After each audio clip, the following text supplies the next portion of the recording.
Então hoje nós vamos estar falando sobre o processo da crucificação, que esse processo, na verdade, ele seria a parte mais essencial de todo o conteúdo da escola, aonde agora nós vamos estar tendo acesso aos princípios deixados por Jesus, para que nós possamos então aplicar esses princípios diante de tudo aquilo que foi captado, de tudo aquilo que foi então encontrado na nossa linhagem familiar, na nossa casa, na nossa própria vida, e podemos então estar aplicando esse remédio, não é? E nós vamos entender algumas coisas. Pode jogar aqui o slide, por favor? Aprender algumas coisas em relação a esse processo de crucificação. Então nós queremos estar trazendo para vocês esta aula aberta, falando sobre a cruz e a crucificação.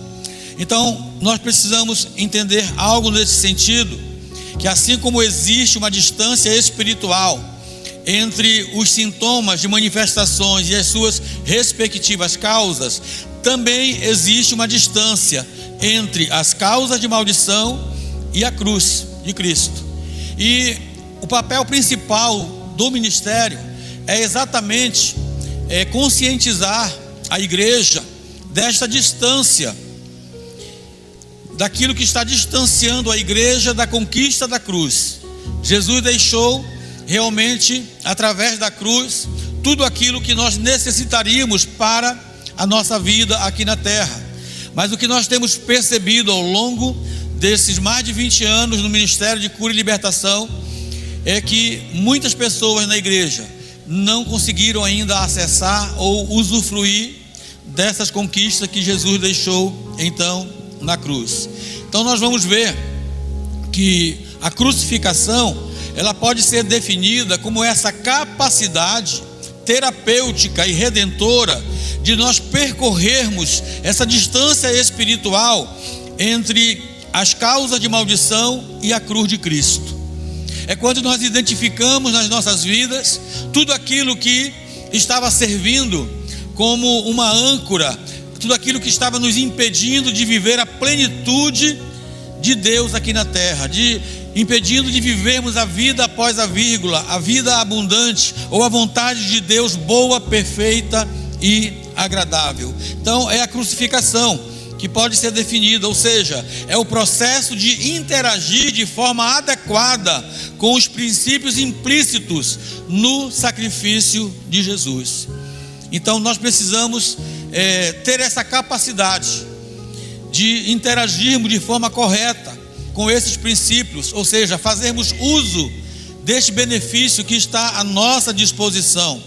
Efésios capítulo 1, o verso 3, nos diz assim: bendito o Deus e Pai de nosso Senhor Jesus Cristo, o qual nos abençoou com todas as bênçãos espirituais nos lugares celestiais em Cristo.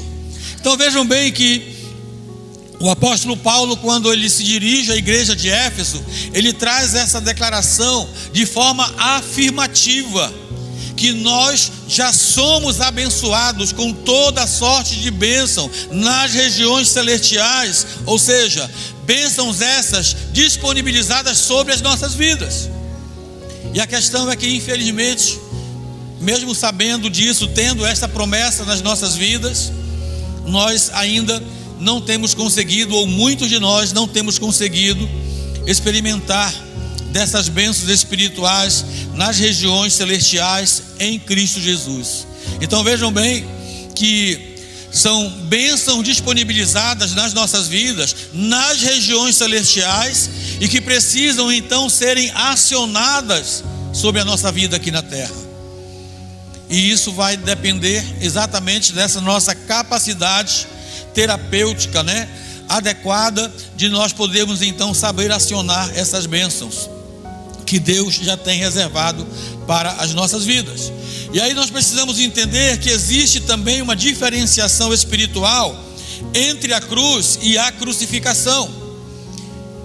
Muitas das vezes nós podemos achar que é a mesma coisa, e nós temos que saber discernir essa diferença entre a cruz e a crucificação.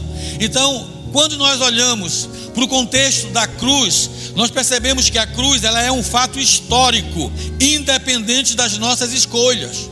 Ou seja, quer saibamos ou não, quer aceitemos ou não, Jesus morreu para nos justificar, restaurar a nossa comunhão com o Pai, amém? Então foi algo que já aconteceu, foi o preço que Jesus pagou, para que fosse resgatada a nossa comunhão com Deus. Então nós temos acesso, nós temos direito a acessar o Pai, a acessar o nosso Deus. E a crucificação agora é a nossa parte no processo. Jesus já pagou o preço, já abriu, o véu já se rasgou de alto a baixo e o acesso foi liberado para que eu e você possamos entrar no Santo dos Santos pelo novo e vivo caminho que é Jesus Cristo. Então é um fato histórico, está ali a cruz. Agora a crucificação agora, queridos, é a escolha intencional. Diga comigo, a crucificação é a escolha intencional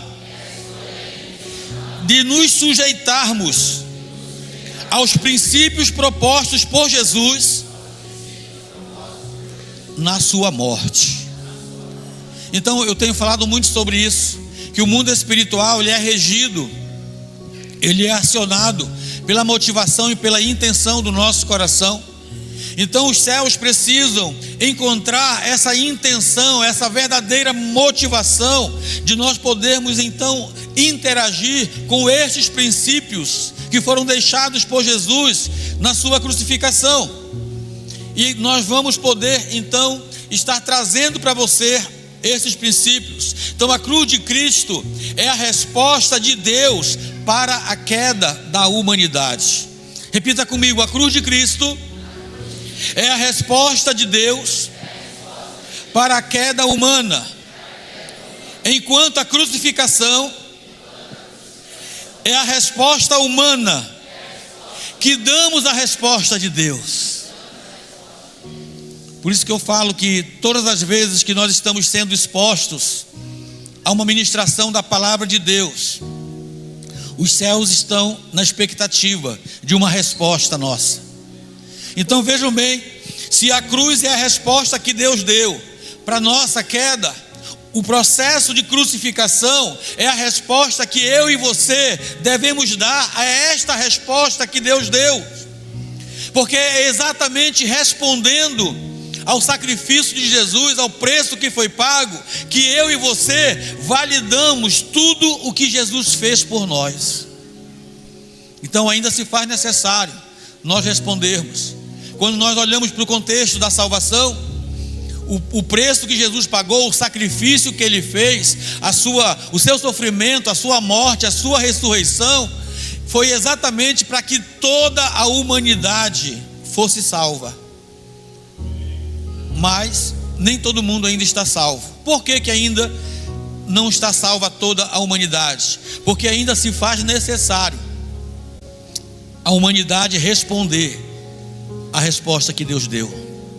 Ainda se faz necessário nós validarmos na nossa própria vida o sacrifício que Jesus fez, o preço que Ele pagou. Porque quando pensamos neste contexto, queridos, o que adiantaria o fato de Jesus ter pago o preço da culpa da humanidade se as pessoas desconhecessem isso? E agora a responsabilidade nossa, da igreja, de podermos ser essa revelação visível do Deus que ainda está invisível para as pessoas com quem nós nos relacionamos. E essa é a principal razão pela qual a igreja está aqui na terra ainda, porque nem toda a humanidade está salva. Tem muita gente que ainda está cega para a resposta que Deus deu para os seus pecados. E agora, à medida em que nós recebemos essa revelação de Deus nas nossas vidas, nós vamos revelando Ele a outras pessoas que nós temos no nosso contato. Então, portanto, ter o direito à salvação não significa ter a salvação. É necessário que o homem ainda confesse Jesus como seu único e suficiente Salvador, acionando, validando tudo aquilo que Ele fez. Então o fato de Jesus ter morrido na cruz em nosso lugar não nos torna as pessoas automaticamente salvas. Não funciona assim. Precisa então haver uma disposição, uma escolha intencional de nós nos submetermos a todo esse processo. Então veja bem que a cruz de Cristo, ou seja, o evento histórico da morte de Jesus, só é validado quando nós temos essa disposição voluntária de interagirmos com os princípios de vida propostos na crucificação de Jesus. Eu sei que grande parte de nós que estamos aqui, a grande maioria de nós que estamos aqui, já tomamos essa decisão, já fizemos esta escolha de interagirmos com o princípio da crucificação e acionarmos nas nossas vidas esse direito que é para toda a humanidade. Então a graça da salvação, ela está à disposição de toda a humanidade, mas infelizmente a ignorância a respeito do que Jesus fez, do sacrifício, da sua morte e da sua ressurreição, ainda tem deixado muitas pessoas aprisionadas no cativeiro da morte eterna. Pessoas que estão vivendo aqui na terra, mas deixando de experimentar de todo o benefício do sacrifício de Jesus. E isso precisa incomodar a mim e a você, a respeito de todas aquelas pessoas que nos cercam, que ainda não conseguem interagir, que ainda não tiveram esse conhecimento, que de alguma forma ainda estão travadas e estão deixando de experimentar da vontade boa, perfeita e agradável do nosso Deus nas suas vidas. Então, em tudo que nós já temos experimentado desta vontade boa, perfeita e agradável, nós precisamos levar essas boas novas às pessoas que ainda estão aprisionadas. Sempre lembrando, queridos, que em todas as promessas de Deus para as nossas vidas escritas na Bíblia, existe uma condição a ser cumprida. Então a promessa, o sacrifício, a morte, a ressurreição de Jesus foi para que toda a humanidade fosse salva. Mas a condição que precisa ainda ser cumprida pelo homem é exatamente validar, reconhecendo o que Jesus fez por ela na cruz do Calvário. Então a promessa divina, a condição é humana.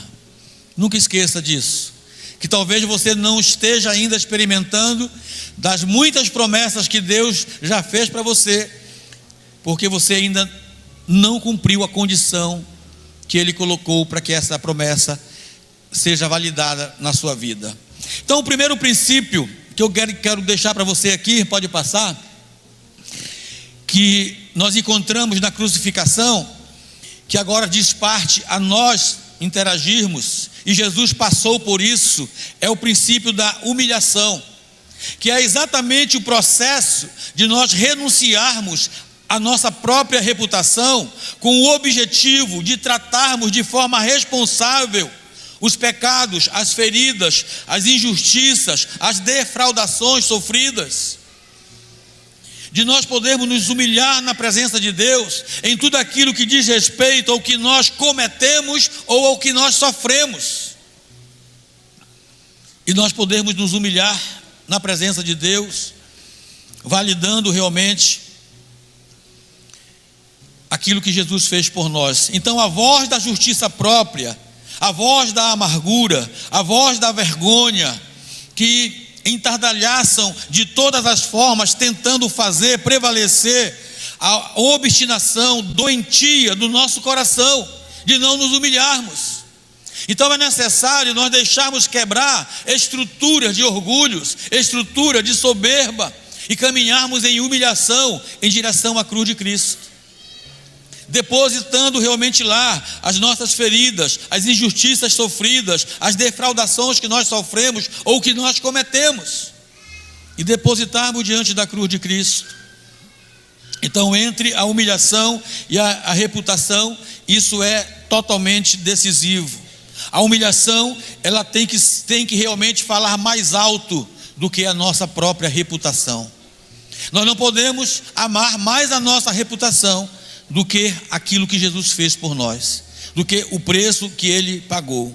Isaías 57, o verso 15, diz assim: porque assim diz o alto e excelso, que habita na eternidade e cujo nome é santo. Num alto, olha só o que ele diz aqui, queridos: num alto e santo lugar habita, e também com o contrito e humilde de espírito, para vivificar o espírito dos humildes e para vivificar o coração dos contritos. O profeta está nos deixando muito claro, queridos, que a habitação de Deus e a visitação de Deus são experiências bem distintas. E muitas das vezes nós estamos experimentando apenas de uma visitação de Deus na nossa vida, e estamos nos contentando em apenas recebê-los como um convidado que chegou, vai nos visitar e vai logo embora. Mas esse não é o propósito dele. O propósito dele é habitar no nosso coração. Não apenas nos visitar, não apenas visitar a nossa casa, a nossa família, mas nos tornarmos essa habitação dele aqui na terra.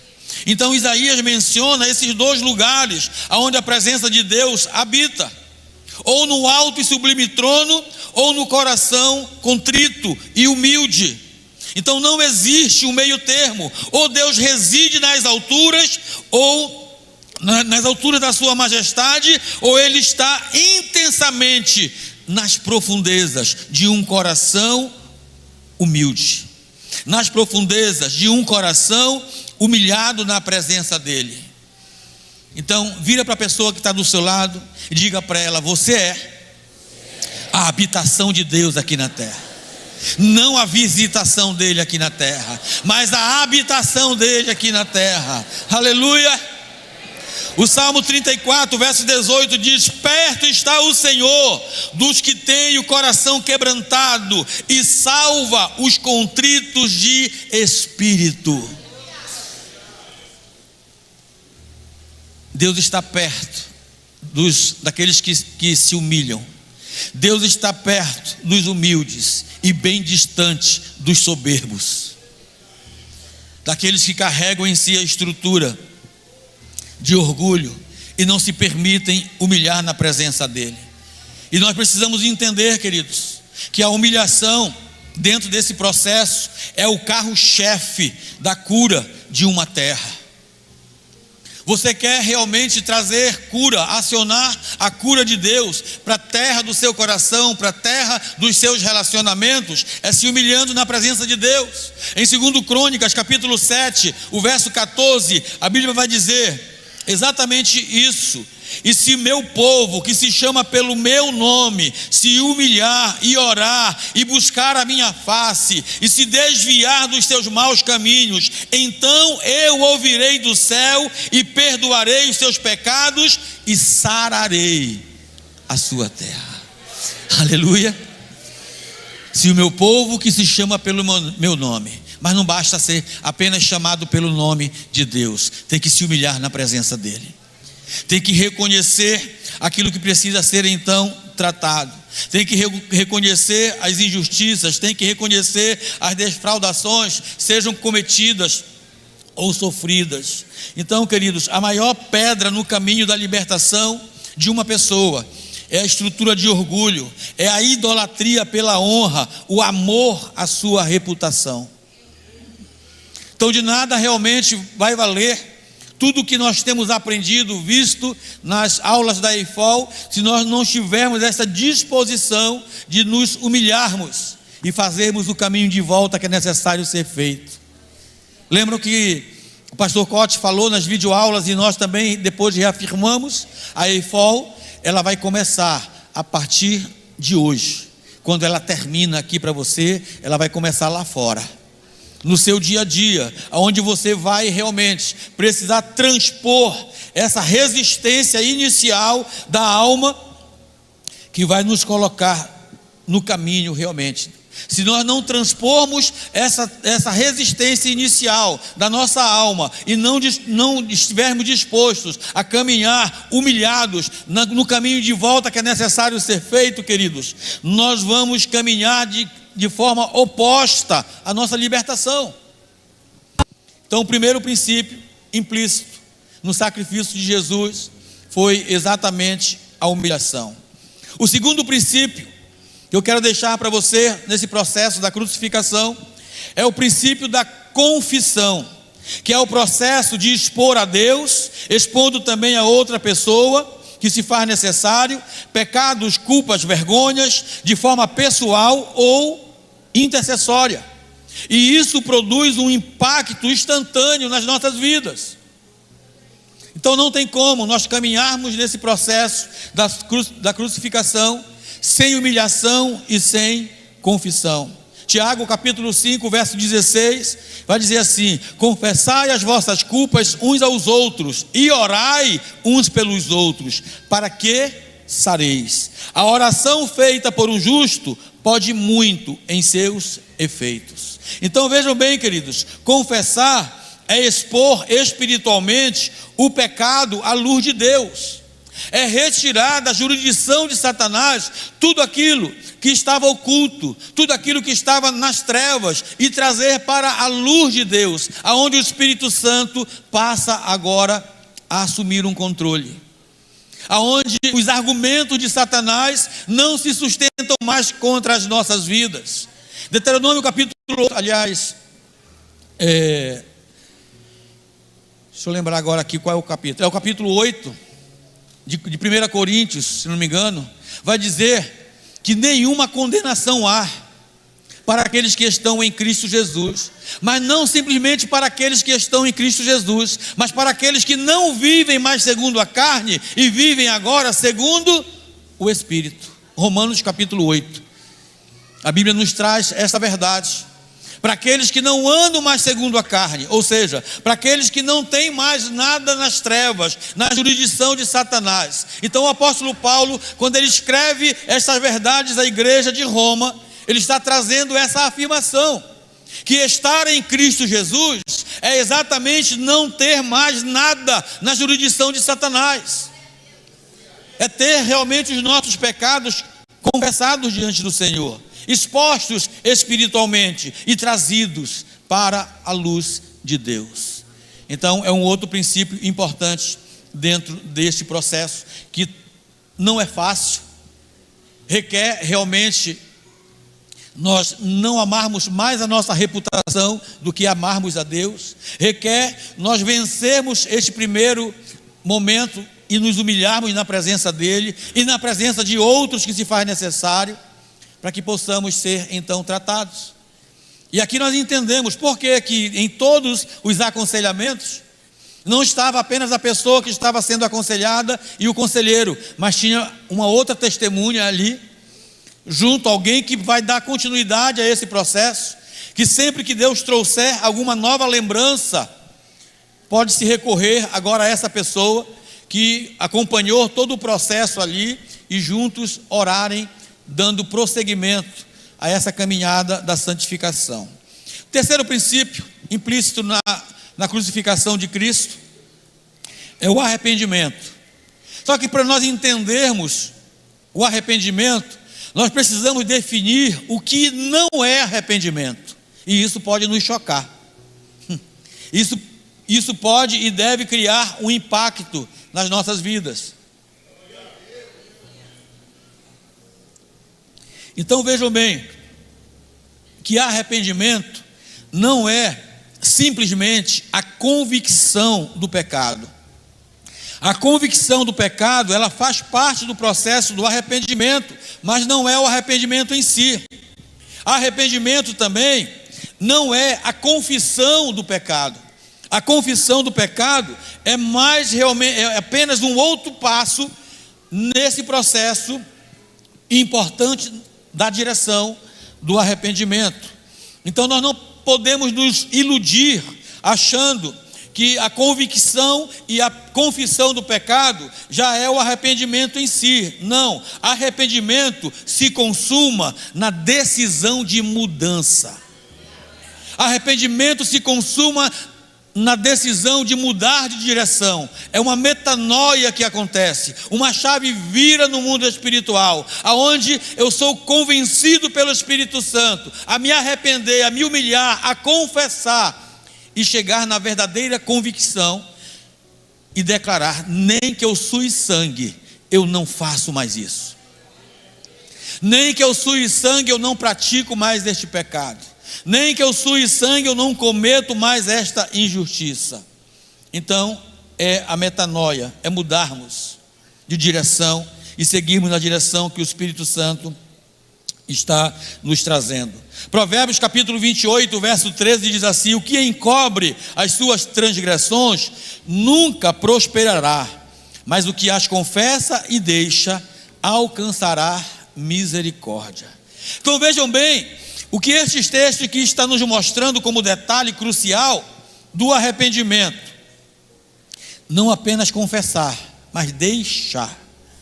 Não é? Deixar de praticar. Arrependimento é quando, além de não encobrir, a pessoa confessa e toma a decisão irrevogável de deixar a transgressão, ou seja, não praticar mais. Então nós precisamos viver em Deus o verdadeiro arrependimento. Amém? O quarto princípio que eu quero deixar para você, que é um dos mais difíceis de praticar, mas inegociável, é o perdão. Não tem como nós nos submetermos a esse processo da crucificação sem termos a disposição de perdoar os nossos ofensores, de perdoar as pessoas que nos causaram alguma injustiça. Sem perdoar, queridos, nós não podemos ser perdoados. Por isso que o perdão é um princípio inegociável. Se existe algo imperdoável por Deus na Bíblia, é a falta de perdão. É a decisão de não perdoar alguém. Perdoar é o processo de enfrentar responsavelmente as nossas feridas e os nossos ressentimentos. O perdão não é um sentimento, o perdão, ele está no nível de um mandamento. Deus, ele não pede para nós perdoarmos alguém, ele nos manda perdoar. Sabe por quê? Porque ele escolheu nos perdoar. E eu e você não podemos oferecer ao outro uma graça inferior àquela que nós temos recebido de Deus. Por isso que a falta de perdão é realmente imperdoável na Bíblia. Porque nós temos recebido uma graça de perdão sobre as nossas vidas todos os dias. E Deus espera que nós possamos transmitir isso também para as outras pessoas. Então, o perdão não é um sentimento, é uma escolha. O perdão não é uma sugestão, é um mandamento. O perdão é unilateral. O perdão independe do outro. Ah, pastor, eu não vou perdoar porque o outro não vai me entender, não vai aceitar o meu perdão. Não importa. O que os céus estão aguardando é a intenção do seu coração, é a sua disposição de liberar, de soltar a pessoa. Ou seja, você vai jogar a batata quente para a mão dela, e ela agora vai escolher o que fazer com isso. Mas você está livre, você se soltou, você abriu as algemas, não está mais aprisionado àquela pessoa ou àquela situação, está livre para viver os sonhos de Deus. Perdoar também não significa que você vai esquecer, mas é você lembrar de forma confortável, porque aquela ferida vai ser cicatrizada. O Espírito Santo vai trabalhar nesse processo, e você vai caminhar nele de uma forma muito mais tranquila, muito mais suave. Então, o perdão no reino espiritual, ele é totalmente inegociável. Inclusive, nós oramos a respeito disso. Jesus, ele ensinou os seus discípulos a orar a respeito disso, já declarando exatamente que não seriam perdoados se eles mesmos não perdoassem. Perdoa as nossas dívidas, assim como nós temos perdoado os nossos devedores. Então é condicionando, não é? O perdão a si próprio ao perdão ao próximo, liberar realmente esse perdão. O quinto princípio deste processo de crucificação é a renúncia. A renúncia é um repúdio público em relação a todos os envolvimentos e comprometimentos com o reino das trevas. Quem já passou pelo encontro com Deus aqui? Eita, toda a igreja. Quem fez a oração da grande renúncia? Aleluia. Então este é um princípio cumprido por você, onde você já expôs publicamente, onde você já abriu mão de tudo aquilo que ainda ligava você ao reino das trevas, onde você realmente caminhou dentro desse processo complementar do arrependimento e confissão, no sentido de renegar as obras infrutíferas das trevas. Então, não tem como nós estarmos dentro do processo de crucificação e não exercermos a renúncia de tudo aquilo que está ainda nos impedindo de experimentarmos de uma intimidade maior com o nosso Deus, com o nosso Senhor. Porque tudo aquilo que cria barreira, tudo aquilo que ainda está na jurisdição do inimigo, vai ser estabelecido como uma barreira entre nós e Deus, vai nos impedir de acessar ainda mais este lugar de intimidade com Ele.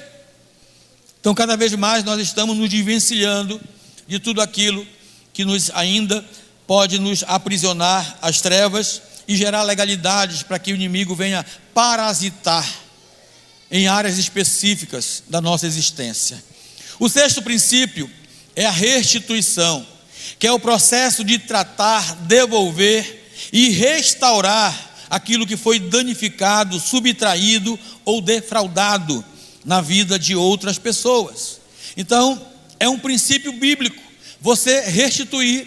E a restituição, ela também vai para o campo das injustiças, para o campo emocional. Se você feriu alguém emocionalmente, se você danificou algo de alguém, se você lançou alguma palavra sobre a vida de alguém, é você fazer um caminho de volta, restituindo o estrago que foi feito, a injustiça que foi praticada.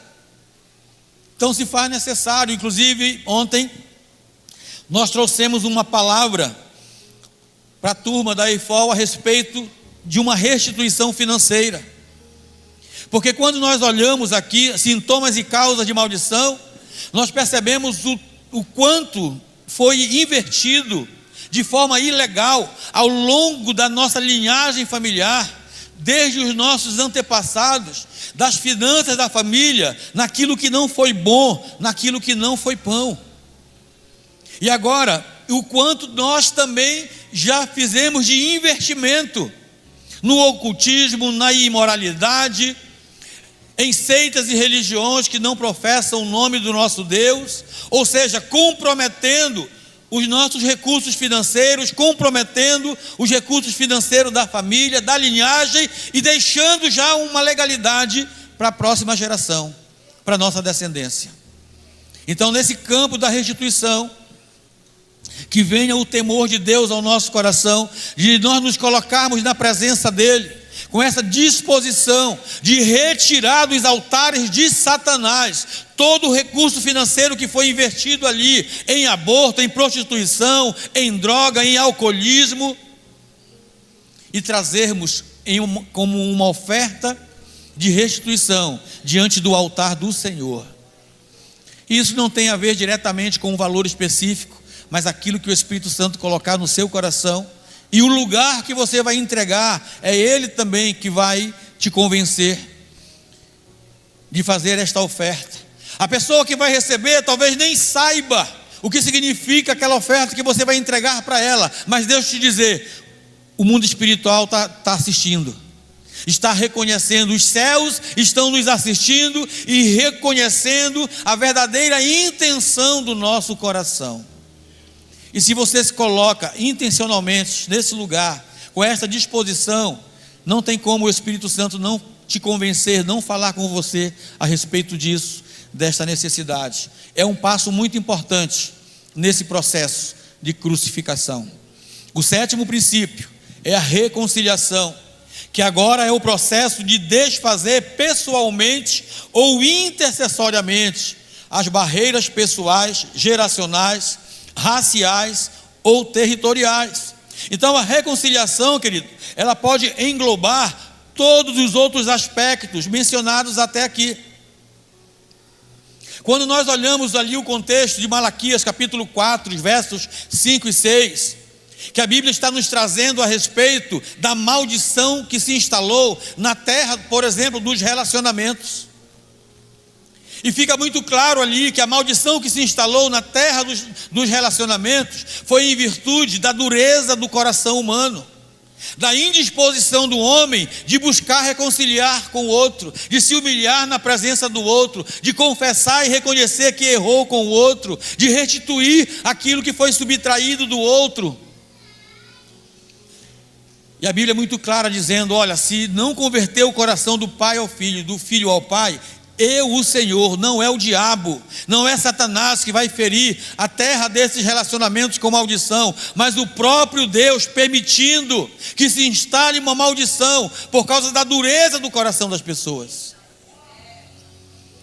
E o que vai realmente cancelar, quebrar esta maldição, não é simplesmente usarmos o nome de Jesus como se fosse um amuleto, mas é a disposição do nosso coração de reconciliar com o outro. A reconciliação, queridos, ela destrona esse espírito de rebelião do coração humano. Quando nós olhamos Lucas capítulo 1, que fala do chamado, do ministério que João Batista iria exercer aqui na face da terra, exatamente no mesmo espírito, 400 anos depois, na abertura do Novo Testamento, a Bíblia vai trazer exatamente o mesmo contexto profético, que João Batista agora, a missão dele era preparar o caminho para a vinda do Senhor Jesus. E qual seria esse caminho? O que seria usado como matéria-prima nesse caminho, nessa estrada que traria agora o Senhor Jesus na terra? Era exatamente a reconciliação, converter o coração dos pais aos filhos e dos filhos aos pais. E ele falava sobre o arrependimento, ele falava sobre a humilhação, sobre todo esse processo. Já estava sendo anunciado, declarado, profetizado por João Batista. E o caminho realmente para a vinda do Messias era o caminho da reconciliação, de retratar tudo aquilo que era necessário ser retratado. Então que o Espírito Santo possa realmente ministrar os nossos corações a respeito de todos esses princípios. O oitavo princípio é a disciplina e a obediência. A obediência inspirada por Deus é altamente restauradora. Ou seja, o coração da obediência é a disciplina baseada no temor de Deus. É nós disciplinarmos aquelas áreas na nossa vida que estavam totalmente fora do centro da vontade de Deus. É nós criarmos novos hábitos em cima daqueles velhos hábitos que nos afastavam da presença de Deus. Então, disciplina, queridos, é o processo de exercitar a escolha para construir um caráter de obediência. E o Espírito Santo vai falar com você a respeito disso, as áreas que precisam haver a reeducação, porque é exatamente no processo da reeducação que os demônios eles vão querer reconquistar os territórios até então conquistados por você agora e entregues diante da cruz de Cristo. Porque nada, absolutamente nada é duradouro sem disciplina. O que vai realmente nos mostrar que o território, a duração do território que nós conquistamos e entregamos para o Senhor é a nossa disciplina e a nossa perseverança. Inclusive são dois pontos importantes aqui a respeito da nossa salvação, porque quem vai alcançar o lugar que Jesus foi preparar, quem vai entrar na terra prometida, viver na eternidade com o Senhor, não é simplesmente aquele que nasceu de novo. Nascer de novo é apenas o primeiro passo, é o primeiro ponto, é a santificação inicial. Mas quem verdadeiramente vai alcançar os céus, queridos, é aquele que se dispor, ser disciplinado do reino e perseverar até o fim. Perseverar até o fim nas promessas do Senhor, na disposição de ser corrigido quando for necessário, de se humilhar quando for necessário se humilhar, de restituir quando for necessário restituir, de reconciliar quando for necessário reconciliar. Ou seja, isso se tornar agora um estilo de vida. Aqueles que perseverarem até o fim. A perseverança é a única coisa, a única atitude que nos garante que nós vamos chegar aonde nós queremos chegar. É a perseverança. O nono princípio, para nós encerrarmos essa primeira parte, é o descanso. Então vejam bem que até aqui, até na disciplina e na obediência, demanda um grande esforço nosso. Mas haverá um momento, queridos, que nós vamos poder descansar. O descanso, ele vem exatamente em todas aquelas áreas que nós já submetemos ao controle do Espírito Santo, que nós já sujeitamos realmente a Deus. À medida em que nós vamos sujeitando a Deus as áreas de dependência, nós vamos ganhando poder e autoridade para resistir ao diabo e ele fugir diante de nós. Porque ele vai vir tentar uma vez, ele vai tentar duas vezes, ele vai tentar 3 vezes, 4 vezes, daqui a pouco ele não tem mais como voltar, porque ele sabe que não está mais no nosso controle, está no controle do Espírito Santo, e com o Espírito Santo ele não pode. Ele não pode. Quando é que ele não vai mais vir? Quando ele vê que nós estamos agora descansando no Senhor, tranquilos, sabendo que aquelas áreas não está mais no nosso controle, não está mais no nosso comando. Então a paz é uma segurança absoluta em Deus, mesmo em meio às piores e mais fustigantes adversidades. Então eu não dependo mais de circunstâncias. Independentemente das circunstâncias, eu encontrei este lugar de paz e descanso em Deus. Amém?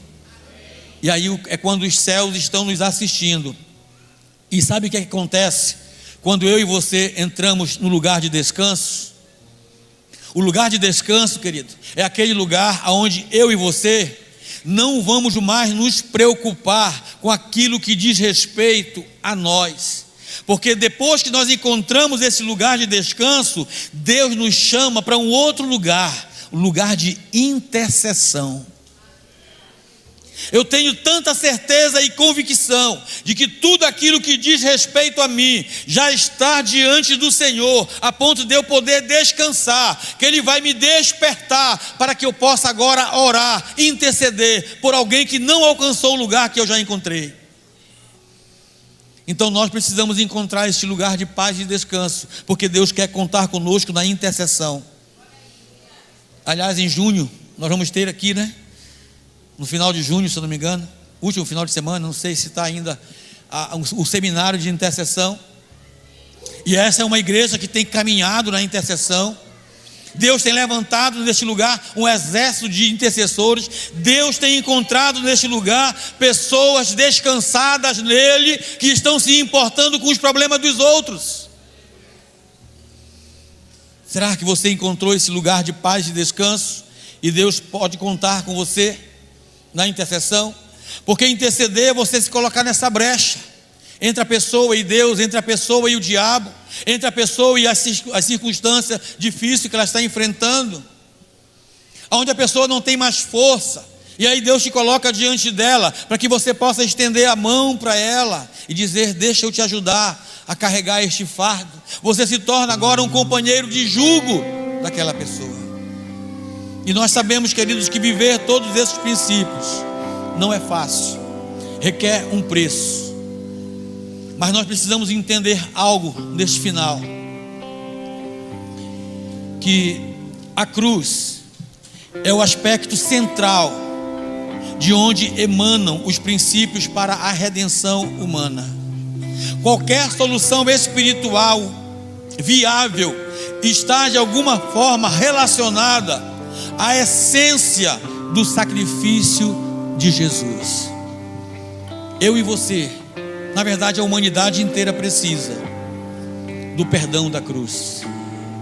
Eu e você só estamos aqui, eu e você fomos alcançados pelo Evangelho, porque nós entendemos que precisávamos do perdão da cruz. Reconhecemos a nossa condição de pecador e acionamos o perdão da cruz. Assim também como as nossas feridas, elas precisam da restauração da cruz. Existe um bálsamo, existe um óleo que emana da cruz de Cristo, sendo derramado sobre as nossas feridas, sendo derramado sobre os nossos problemas, sendo derramado sobre os nossos traumas, sendo derramado sobre os abusos que nós sofremos, as desilusões, os enganos. Deus derrama da sua cruz esse bálsamo para nos trazer cura, para nos trazer restauração. Então nós necessitamos do perdão da cruz, da restauração da cruz, mas também nós precisamos da cura da cruz nas nossas enfermidades. Todas as enfermidades precisam da cura da cruz, assim também como as crenças irracionais precisam do conhecimento da cruz. Então eu e você precisamos saber muito mais a respeito da cruz do que nós imaginamos, porque tudo o que nós precisamos, necessitamos para este tempo que nós estamos vivendo aqui na terra, já foi conquistado por Jesus na cruz. Eu e você podemos não apenas cantar, mas viver, declarar que tudo o que Jesus conquistou na cruz é direito nosso, é nossa herança. É direito, é herança dos filhos e das filhas. Quantos filhos e filhas de Deus nós temos neste lugar? Dê um glória a Deus para Ele, exalte o nome dEle nessa noite, porque existe uma herança a nosso dispor, e nós precisamos saber lidar com tudo isso. A cruz de Cristo também traduz o único mecanismo viável de redenção e de resgate para a humanidade. E para você ficar com essa imagem aqui dos 3 aspectos da cruz, pode jogar lá para mim, por favor. E aqui eu termino e nós vamos orar, porque nós teremos 3 aspectos aqui da cruz. No primeiro aspecto da cruz, nós temos agora Jesus como nosso substituto. 1 de Pedro, capítulo 2, o verso 24, vai dizer: carregando Ele mesmo em seu corpo, sobre o madeiro, os nossos pecados.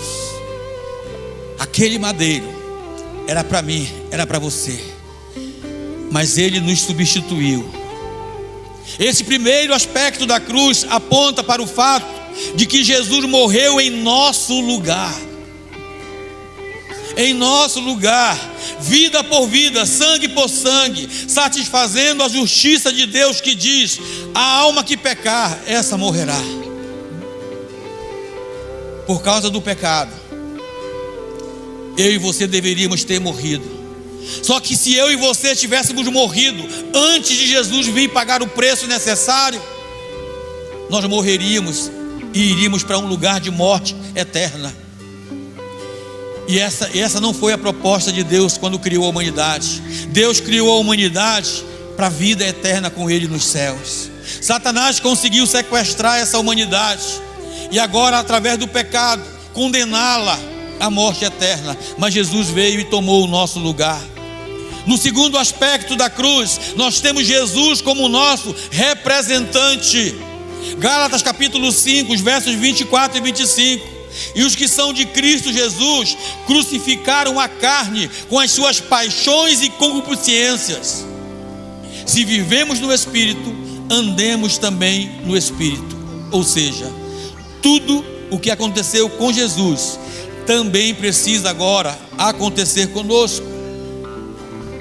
Eu e você, queridos, você que está aqui, que talvez não tenha ainda tomado a primeira decisão de escolher por Jesus, precisamos nos identificar com a crucificação de Jesus, nos identificar com a sua morte, nos identificar com a sua ressurreição e com a sua glória. E nós experimentamos esse segundo aspecto da cruz quando decidimos subjugar nossos desejos, os nossos sentimentos ao governo do Espírito Santo.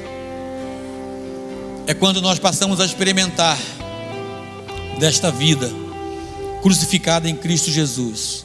E para finalizar, o terceiro aspecto da cruz, que é o último ali agora, é Jesus como o nosso estilo de vida. O terceiro aspecto da cruz, queridos, 1 de Pedro, capítulo 2, o verso 23. Por ele, quando ultrajado, não revidava com ultraje. Quando maltratado, não fazia ameaças, mas entregava-se àqueles que julga retamente. É exatamente. Bateu numa face, dê a outra. É exatamente quando nós chegamos na convicção, no discernimento de que nós somos a revelação visível do Deus que está invisível para as pessoas que nós nos relacionamos. E a pergunta que cabe aqui é exatamente essa: a forma que nós estamos vivendo o nosso estilo de vida tem revelado Deus para as pessoas? Então esse terceiro aspecto da cruz é aquele que Cristo é crucificado em nós diariamente. O Cristo crucificado deve ter seguidores crucificados. E não é fácil viver esse estilo de vida. Não é fácil vivermos uma vida de crucificação. Então esse terceiro aspecto da cruz se aprofunda na mesma proporção que a revelação de Deus aumenta. Quanto mais revelação nós temos a respeito de Deus, mais responsabilidade é imputada em nós. Vamos ficar em pé para parecer que está terminando. E eu gostaria de convidar você para nós cantarmos uma canção que eu desafiei o Ministério de Louvor, aquela das antigas, não é? Quando eu olho para essas carinhas novas aqui, a não ser que vieram lá da Bleia também, né? Igual eu. É, né? Sabe, queridos, eu quero finalizar, antes de orarmos, deixando aqui um entendimento muito profundo. E que se você realmente pegar esse entendimento, não tem como você deixar de caminhar nesse processo da crucificação. Porque não adianta tentar disciplinar o velho homem, ou seja, aquilo que éramos antes. Não adianta tentar disciplinar o velho homem, porque o destino do velho homem é a morte. Nós temos que ser ressuscitados em Cristo Jesus como uma nova criatura em Cristo Jesus. Despojarmos realmente do velho homem e nos sermos revestidos da nova criatura em Cristo Jesus. É um processo crescente que dura por toda a nossa vida. Quanto mais revelações, mais ajustes nós vamos precisar, caminhando, sendo ajustados no centro da vontade de Deus. Se você não recebeu o perdão da cruz, Ele está aqui para te perdoar os seus pecados. Se você precisa ainda da cura da cruz em alguma área da sua vida, Ele está aqui também para te curar. Se você precisa avançar, se você tem algo para entregar para o Senhor nesta noite, Ele está aqui para receber o que você tem que entregar para Ele, para acionar a herança da cruz sobre a sua vida, porque ela é nosso direito. Existe um estilo de vida a ser experimentado por cada um de nós em Cristo Jesus, que vai revelando Ele ao nosso próximo. Nós recebemos a revelação e revelamos Ele a outros. Vamos cantar essa canção? Aleluia.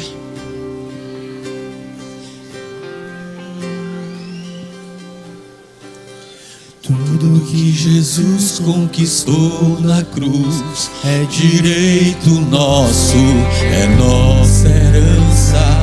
Todas as bênçãos de Deus para nós, tomamos posse, é nossa herança, toda a vida e todo o poder, tudo que Deus tem para dar.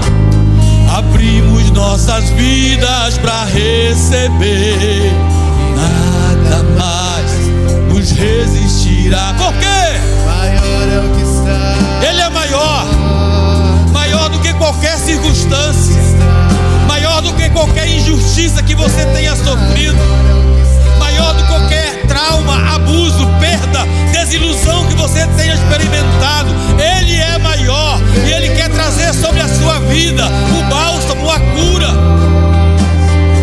Ele quer trazer sobre a sua vida o vinho novo. Ele quer trazer sobre a sua vida a restauração, a cura, a libertação. Sabe, querido, se tem algo que o Espírito Santo falou com você, que ainda te aprisiona, que ainda impede você de experimentar da vontade de Deus, boa, perfeita e agradável, a cruz de Cristo está à sua disposição. A herança da cruz está à sua disposição. Você não está fadado a conviver com culpa, com vergonha, com acusação, com condenação, porque o próprio Deus já declarou: não há condenação, acusação para aqueles que estão em Cristo Jesus, que não vivem mais segundo a carne, mas vivem agora segundo o Espírito. Aleluia. Que esta não seja apenas uma canção, mas que se torne um estilo de vida para todos nós. Que verdadeiramente, quando aquele que está no mundo se aproximar,